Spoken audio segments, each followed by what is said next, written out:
किसी की याद बार बार आना, जिसे हम याद करते हैं, क्या वह भी हमें याद करता है?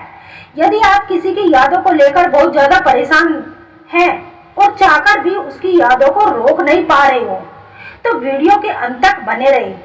हम आपको बताएंगे कि ऐसा कब होता है और क्यों होता है। तो चलिए वीडियो को शुरू करते हैं।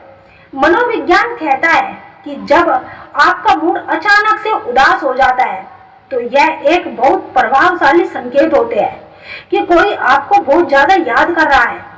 जब कोई आपको धोखा देता है, तो आपके दिमाग की सोचने की समझने की क्षमता कम हो जाती है और ऐसा महसूस होने लगता है कि जैसे आपके मन की आवाज आप तक पहुंच रही है।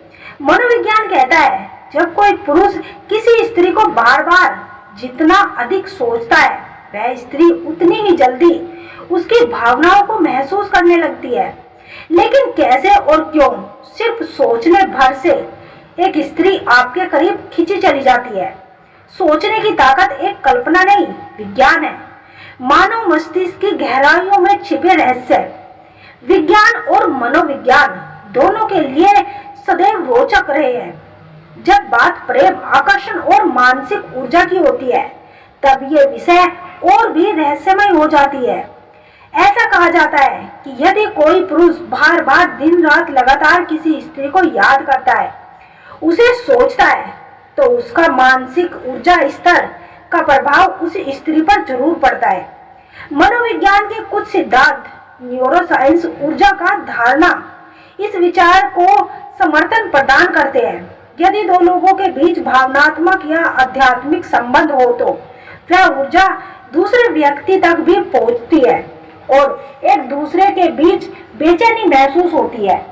विचारों का आदान प्रदान करना या विचार संश्लेषण के अंतर्गत आता है। जब कोई पुरुष किसी स्त्री को बार बार सोचता है, उसकी कल्पना करता है, उसके साथ बिताए पलों को स्मरण करता है, तो यह एक मानसिक सेतु बनता है। और यही वह सेतु है जो स्त्री अनजाने में उसी व्यक्ति के बारे में सोचना शुरू कर देती है। पुरुष का अधिक सोचना स्त्री पर प्रभाव डालता है। स्त्री के अचेतन मन में हलचल शुरू हो जाती है। जब कोई स्त्री बार बार एक पुरुष का नाम, चेहरा, स्मृति अनुभव करती है बिना किसी अप्रत्यक्ष कारण के, तो यह संकेत होता है कि कहीं ना कहीं उस पुरुष की मानसिक ऊर्जा उस स्त्री तक पहुंच रही है और वह स्त्री अपनी ऊर्जा का आदान प्रदान कर रही है। यह एक टेलीपैथिक कनेक्शन होता है जो दोनों को एक दूसरे के लिए जोड़कर रखता है।